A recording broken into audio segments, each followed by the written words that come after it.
Game খেলতে খেলতে তোমার বলা শুকিয়ে গেছে না বাবা? একটু পানি। তুমি বোতলে আনছো কেন? আজকে একটু বোতল ঠান্ডা।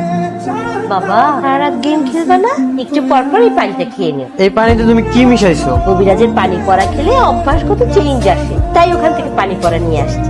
দেখা মজার মজার গেম খেলতে পারবি, এনার ফুরফুরা হয়ে ঘুরে বেড়াবি। বাবা আমার লক্ষ্মী বাবা। টিকটক সেলিব্রিটি হওয়ার জন্য কত পরিশ্রম করছি মা। পানি খা, দেখবি খুব ভালো লাগবে। টায়ার্ড লাগতেছে। আমিও চাই যে তুই অনেক বড় টিকটক সেলিব্রিটি হ। আমি তো শেষ যারা, আমি নাকি কাল থেকে চেঞ্জ হয়ে যাব। মানে কি, কি সব বলছো? এই বিখ্যাত কবিরাজের পড়া পানি আমার আম্মু আমাকে খাইয়ে দিয়েছে। আমার আব্বু টিকটকে আমাকে পানি খেয়ে দিয়ে গেল। তাও কি সেই পড়া পানি? আর মানে কি তারা দুজনে মিলে এই দুষ্টু প্ল্যান পাকিয়েছে? বাকি পানিটুকু আমরা আমাদের আব্বু আম্মুর গ্লাসে ঢেলে দিই। তাহলে তাই করি, চলো। তোরা এই দুজন মিলে আকাশ করেছিস? হ্যাঁ মামা, টিকটক ফেসবুক কিছুতেই মন বসছে না। আমার কোনোভাবে গেমে মন বসতেছে না।